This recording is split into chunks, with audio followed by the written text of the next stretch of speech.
Hello, people. Welcome to Main Event Boxing Talk, and I've got Spencer with me. Hello, mate. What's going on? You good? Hello, and Yeah. we've got Tom. Hello, hello. Right, let's make a start. Jamal Charlo has been stripped of his WBC 154 £100 title. What does everyone think about this? Well, it was bound to happen. He didn't defend. He took the fight with what's his name, with Canelo, and he lost. And now he had to give up. He had to be stripped of the belt. I mean, I don't know what's in the future for him. Where can he go from here? You have any ideas, Spencer? I'm thinking maybe 160. He could Yeah, but bounce around at 160 for a minute. maybe, yeah. He could, yeah. But he's got some big opposition there, like Benavidez. Well, that's at 168. I'm saying Oh, at that's right. 160 Yeah, that's right. at middleweight. Right. He that's the same weight class as Janabek. I don't know if he'll fight Janabek, but he could lounge around 160 for a minute. That's one of those classic divisions. You think Janabek is too strong for him? I got to see him some more because Janabek, I've seen him, not look so impressive against guys of lesser caliber than Charlo. So, Right. Well, I got to say he had guts to go up against Canelo, to go all the way up to 168. He just couldn't keep Canelo off of him. yeah, he came to So, get a check. yeah, he could do that. What do you think, Nathan? I think he'll go up to 160. I think the 154, he's done everything at that weight, and there's nothing left for him to really do there. And Spencer's gone offline. I don't know what's going on. No, he's still here. I'm back. Well, in any case, he's an excellent fighter. He's an excellent boxer. He should be able to hold his own in that division.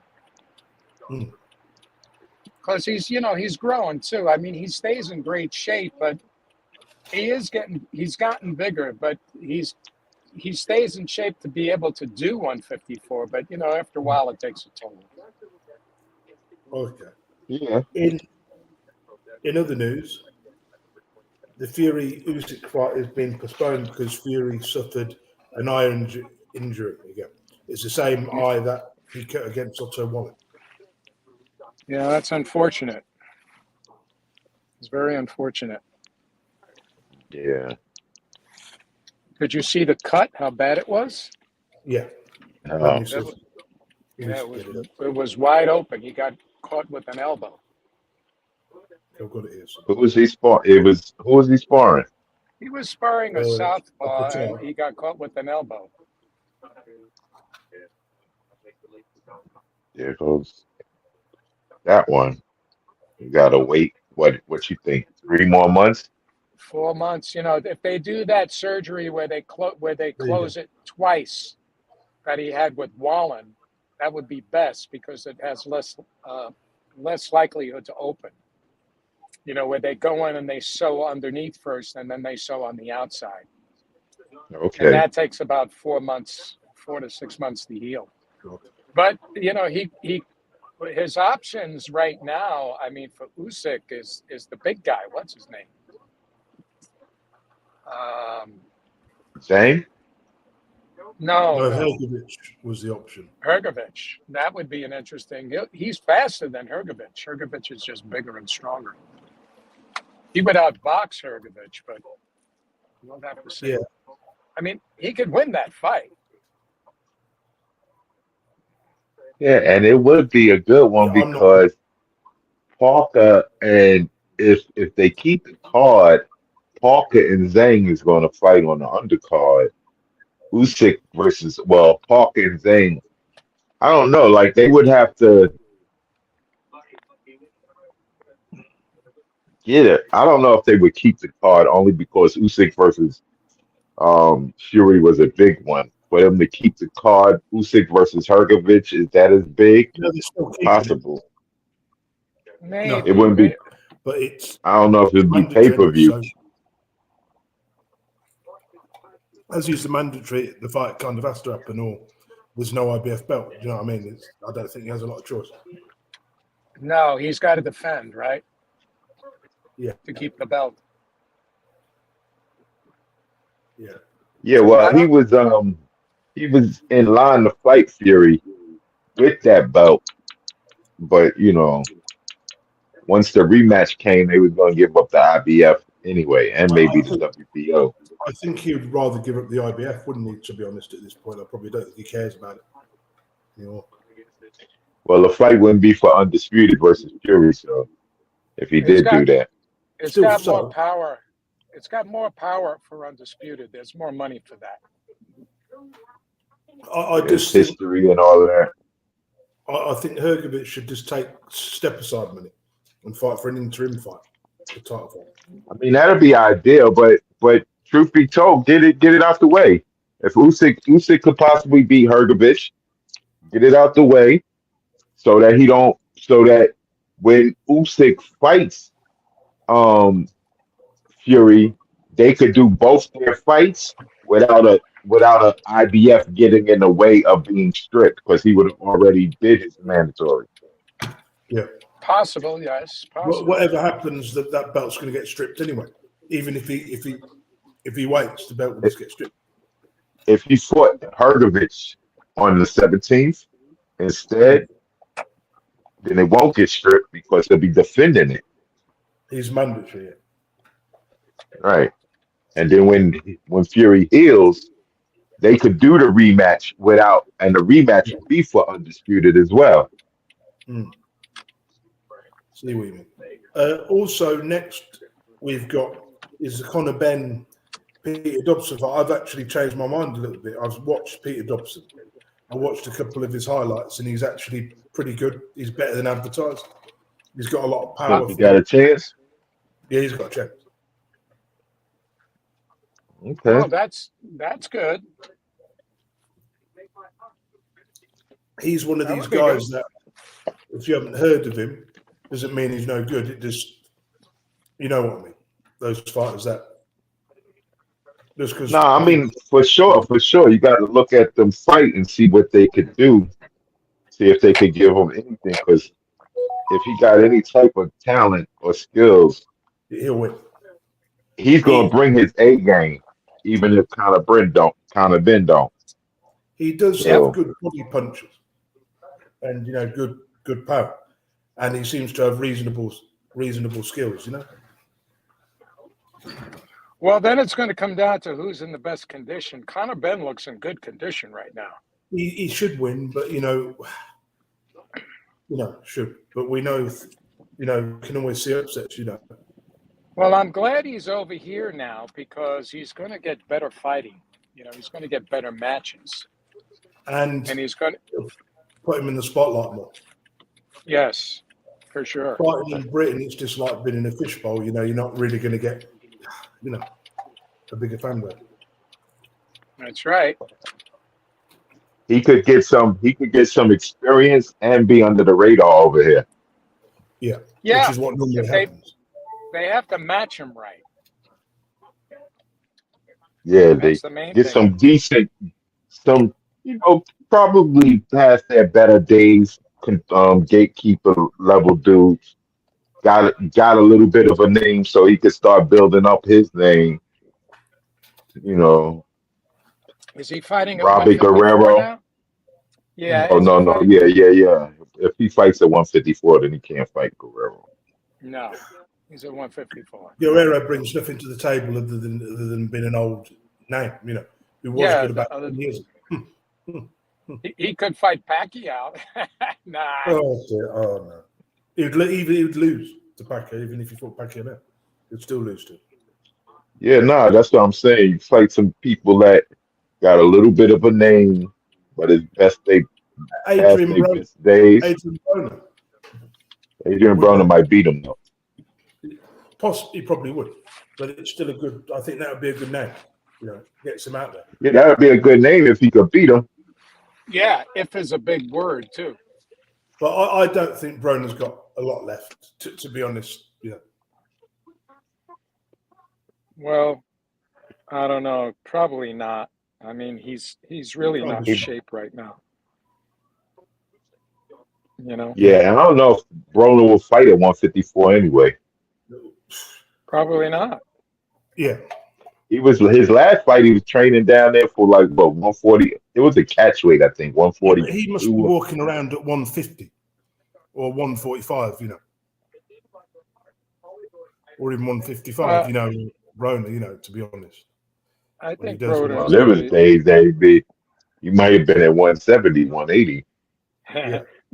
He is so small. I've stood next to him. He's tiny. Yeah, he's not a big guy. Card is just made up of British prospects, Johnny Fisher, the heavyweight, and the rest of the names that are not even worth mentioning. And then tomorrow night we've got a big card in London. Dan Aziz will be fighting Joshua Butsy for the British Commonwealth and the EBU title. I'm going to pick Buatsi to edge it on point.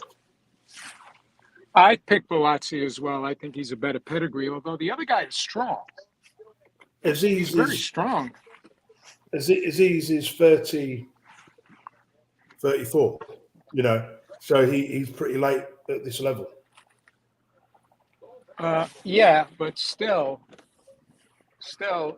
he's still dangerous. But, the pedigree there is much different. And Buatsi should be able to do it. And Buatsi should start looking at a title shot here soon. Yeah, I think this is a final eliminator. Good. Okay. Because what else is there for him at this point? Nothing really. Caroline Dubois is on this card as well. She'll be defending the IBO belt. Oh, good. There's really not a lot of good names on this card, to be honest. So if Buatsi wins, he should be looking, like you say, at world title shots, And if Aziz wins, then Aziz can move on to world title contention. Well, let's see what happens. To be fair, Buatsi should be like 2 or 3 years. He should have left this kind of standard like 2 or 3 years ago. Well, who was he avoiding in the light heavyweight at the time? Nobody, really. Well, look at who he has to fight for a title. He's got to fight Bivol or Beterbiev. Yeah. I'm sure in another year's time, some of those belts will become vacant. And I can see Beterbiev moving up or Bivol moving up for the next 2 years. Well, did they actually sign for that fight yet? I'm not sure. I think they've signed pre-contract. Bivol signed the contract. I don't think Beterbiev has. No. Not at all. But it's supposed to be after Ramadan, right? Yes. Yeah. He's definitely a devout Muslim, so he's got to do it. His training routine, I've watched his training videos. It's insane. That guy is insane. Beterbiev's training. Beterbiev. Yeah. Just it's off the walls insane, man. His strength is unbelievable. We'll see how it goes. That's going to be fun. What's next?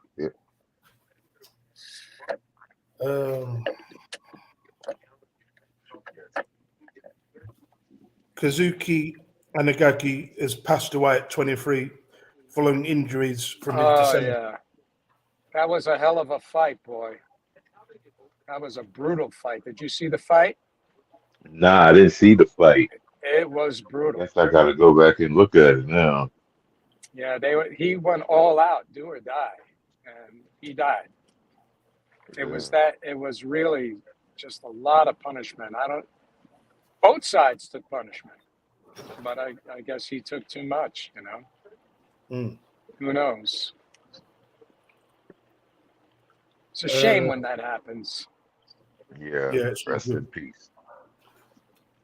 Next, you've got Sam Eggington fighting Abbas Barriou for the 154 EBU title tomorrow. Is that exciting up over there? Yeah, it's a good fight. Eggington What about him? Somebody like him fighting Conor Benn. They should, yeah. But Eggington's not popular enough. Probably a bit too risky. But I'd expect Conor to knock him out because obviously you've seen Sam Eggington fight. He just walks forward, don't he? He's got no real good defence duties. You know? Well, isn't Conor Benn trying to stay out of England right now? Yeah, that's true. He can't really fight. He can't really fight nobody like Eggs. Look, he hasn't got over a British here license anymore, so he has to fight in America because he's got a Vegas Yeah, license, the UK license anyway. Well, ain't gonna get too many Brits that's gonna want to see him fight a domestic fight over here. He's better off in America anyway. Like we said earlier, for his career, he's better off fighting in the spotlight rather than in the radar on a card that nobody in America is going to watch or care about. You know. Yeah, I agree. Plus, he's got that type of personality that will draw fans in. You know, the casual fans. Yeah.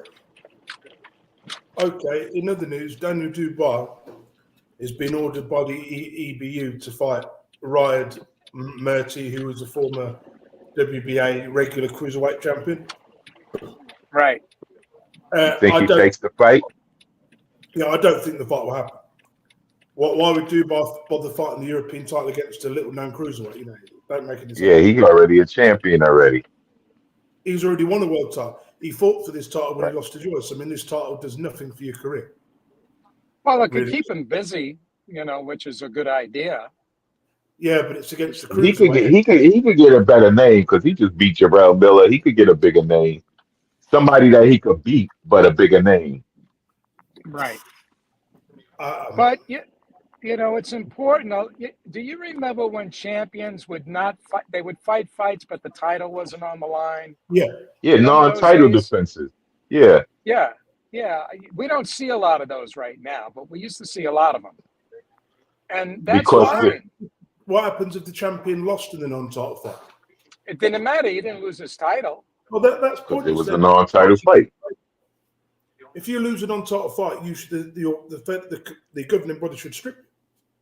No, man. Duran lost one of those once because he tried to go up in weight or something and he lost. See, back in the days, there was a lot of dudes that was doing non-title fights because it would be entertaining for that boxer to come to certain areas and people get a chance to see him fight somebody.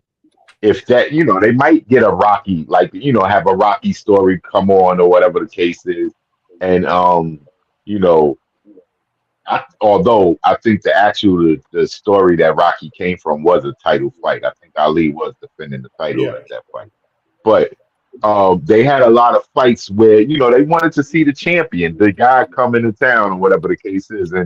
And in between big fights to stay busy, they'll put on a fight, something like that. Am I correct, Tom? Yeah. But not only that, the champ would, like, if he was out of action for a while, would get a tune-up like that. And if he lost, then the match would be a big match. Right. It'll be even bigger. Yeah. I'd rather see Dubois fight Manuel Charr for the regular belt. That would be a bigger fight than this. Yeah, that might be a better fight. That's definitely a better option for him. It's an easier fight, and it's for a world title. So take the easier fight. For better stakes. Yeah. I don't know about. You think it's an easier fight? The Manuel Charr fight's easier than the Ryan Merhy fight. Yeah. Okay. Right. And let's see what's next. Yeah. Cole, our final thing. Carl Weathers has died. Apollo Creed has died. Oh, man, I know. I saw that. That was sad. What a life that guy had, you know, as an athlete. Oh, yeah. And a boxer. I mean, well. He played. I didn't realize I had forgotten that he played for the Raiders. Yeah. Yeah, he played football first. Much better. He had a much better acting career than he had a football career. But Yeah, but it's hard. Carry on. So, But it's for kind of me, funny. his Go ahead. role in Predator was good. His role in Rocky was good in the first Rocky, where I said, it was an amazing performance he put on. Well, the roles that when he was in Rocky 2 ain't really one of the better ones. I don't rate it as one of the better Rockies, but the 4 Rocky movies that he was in, those he did a good role. Sylvester Stallone said he regretted killing off his character. Yeah. What I liked about him was in Rocky 3 when he said, "We held the greatest title in the world." Do you remember? And you can get it all back. Do you remember that bit? And then there is tomorrow. Yeah, that whole speech. But Rocky 3, they saying some other having a bunch of gay undertones in the movie, but Yeah. And then Rocky 4, he sat down in Rocky's house and he said, "Everybody's got to retire. Even you've got to retire. Nobody likes to lose." And then Rocky's sort of saying, "Oh, you don't need to do this." Yeah, no, it was a sad part of the movie. A sad part of the whole saga, the whole Rocky saga. And then the way he died, and then they carried his character on in Creed. Creed, yeah. I don't know if you guys knew this, but I entertained him one New Year's Eve. When was that? I think it was 2000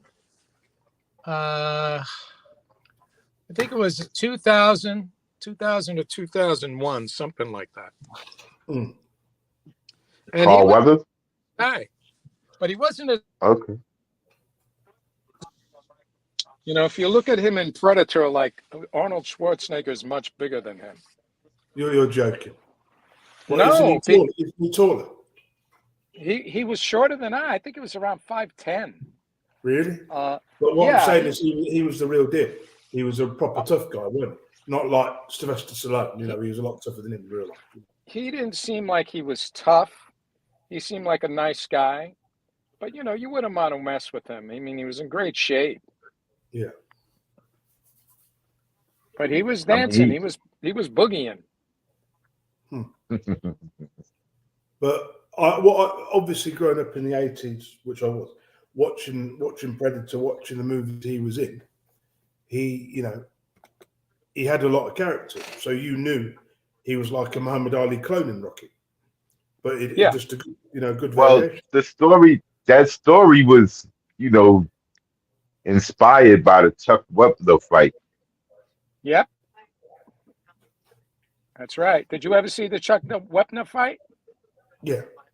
He stepped on Ali's foot, and they counted it as a knockdown, but it wasn't, and it pissed Ali off. And he got up and he carried him for 15 rounds and knocked him out in the last round. He pissed them off. The Bayonne Bleeder. Yeah, Sonny Liston. That was from the Sonny Liston fight. Sonny cut them all up bad. So but, the memory. Say that again. No, there was a movie made about Chuck Wepner. I've seen it. Yeah. Yeah, a documentary. Yeah. Well, he was entertaining. He was a tough guy, and but he would cut very easily. He was like Jerry Quarry. But Jerry Quarry was a much better fighter. Yes, rest in peace, Carl Weathers, and thank you for the good movies. Thank you for the memories, and rest easy in heaven. He was a good screen presence. He really was. He had good presence on screen. Right, we'll move on to a classic fight now. David Haye against Audley Harrison. Oh. Yes. I saw it a long time. I saw it a long time ago. 15 years ago, yeah. So I don't remember. blow by blow, but it was a This good fight. fight happened because David Haye had a big beef with Audley Harrison, and then Audley Harrison won the European title. Then he won prize fight because he won the European title and prize fight. That then gave him a title shot. And Eddie Hearn, that was Eddie Hearn's first promotion. Oh boy, Eddie Hearn. And that fight was terrible. The first 2 rounds, nobody threw anything. There was only about 5 punches through. Harrison didn't throw a single punch in the whole fight. And then Haye just knocked him down with an 8 punch, with a 7 punch combination. Then Harrison got up again. Then Haye knocked him down again with a 12 punch combination. So he just went up to him and walked in and just like bang, bang, bang. And that was it. That was it. Audley Harrison's career was in the toilet. I mean, he never did anything in his career anyway. He signed a £1 million deal with the BBC for 15, but he was the manager, he was the promoter as well. And he picked his own opponents. All the guys he were picking were like ranked 600 in the world, 700 on box rate. You know, the guys who got no business. In his first fight, he fought a doorman from Los Angeles, a guy who had 25 losses and 1 win. And then his next fight, he fought a metal sheet worker from Scotland. And then do you remember when he fought for the WBF title? David Haye. Yeah, go ahead. The guy Audley Harrison beat for the WBF title was named the Dutch Sonny Liston. But it was pretty pathetic. Do you remember seeing that? I don't remember that one. It was terrible. And then David Haye was just a guy, cruiserweight, who lucked his way to the world title by perfect selection. Well, you know, I don't know how much luck is involved. You have to do the job. You have to win. And you're only as good, you know, it's who they put in front of you sometimes is not up to you. But Nikolai Valiev was a weak champion. By today's standard, he wouldn't even win the title. He was that terrible and slow. But he was he was 7'3". He had no coordination. Punching up like that, you lose power. But so he was hard terrible. To knock a guy out. He was terrible. Holyfield beat him, but they gave Valulov the decision, right? Yeah, that's correct. That would have been another time he was champion. Speaking of great fights, if you get a chance, go on YouTube, watch the second Ali Norton fight, because Ali never fought like that again after that fight. I've seen it. Some people say that Ali lost that fight. Yeah, they were close. I mean, that was a close fight. I think he pulled it out in the last round, but he scored more punches than Norton did in that fight. He definitely scored more jabs and more punches. Norton was scoring like some of the bigger shots, but Ali had him reeling a couple of times as well.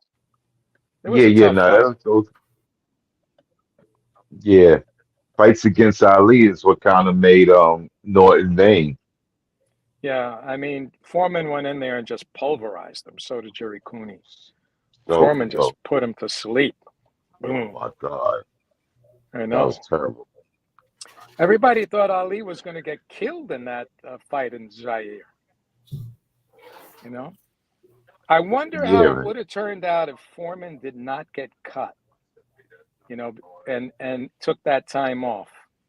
But if they would have went straight away, right? I don't know. You never know. They were both in great shape.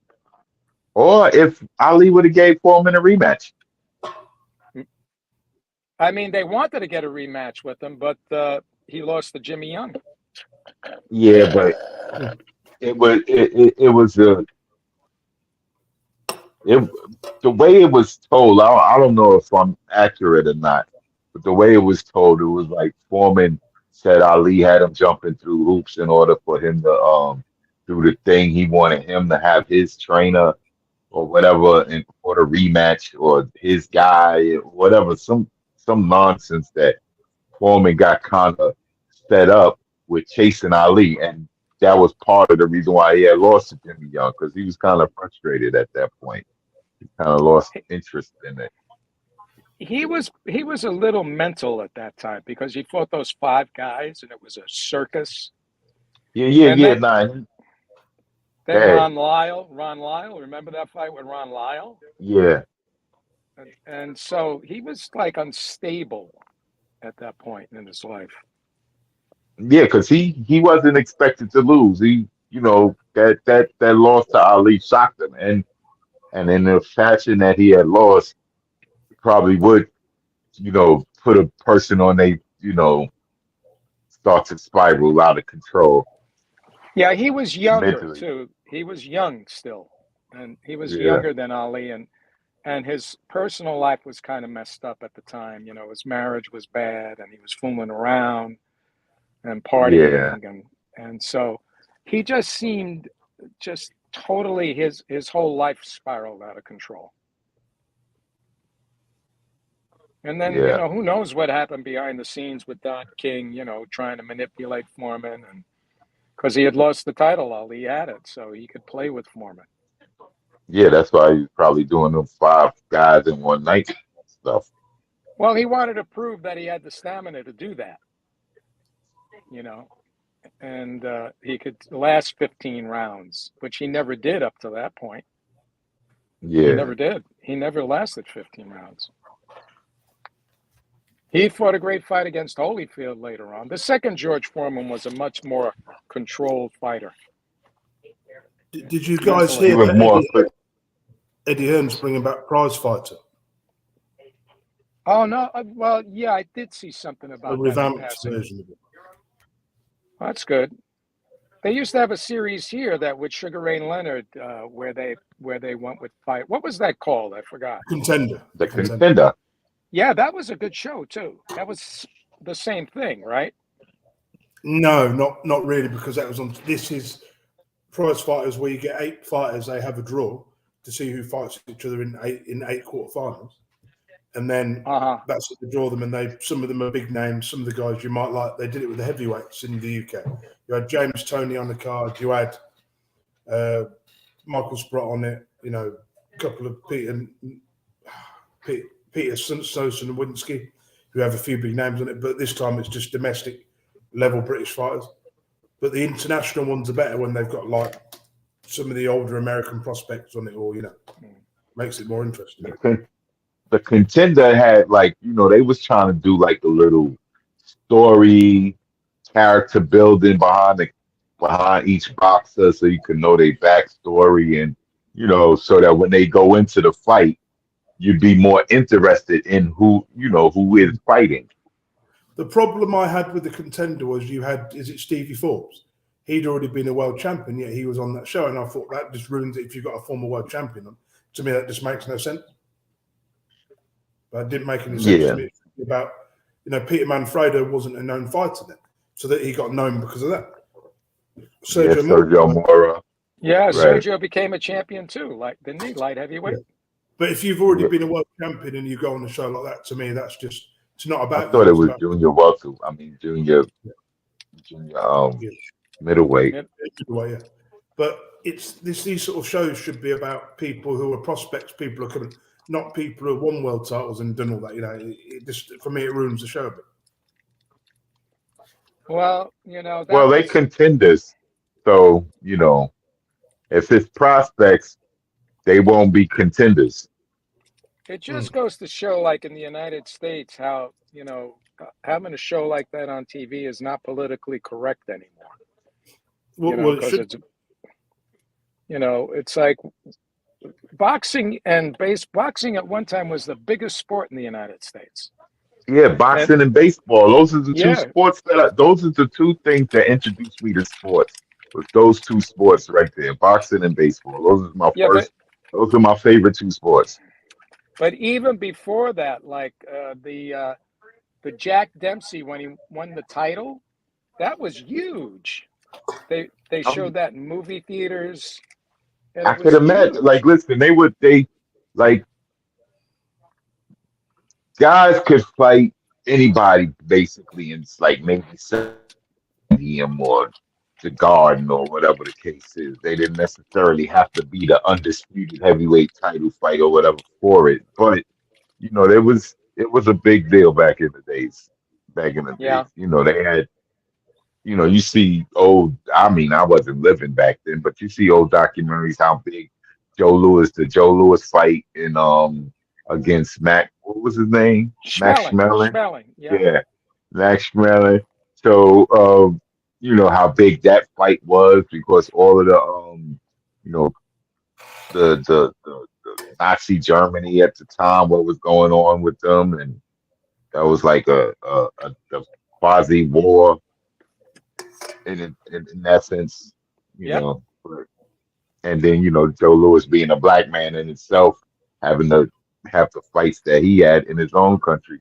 It was a lot. It was a lot for Sugar Ray Robinson was a big deal, you know.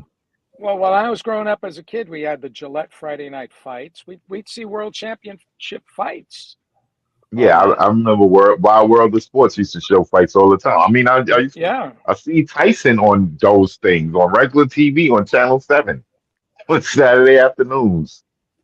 Right, guys, I've got to wrap up now. I've got to go now. So I'll All be back right, next week. Hey, all right, nice no doubt. talking to everybody. All right, Right, later, take y'all. care. See you next week. Take Okay, care. bye. Bye. Bye.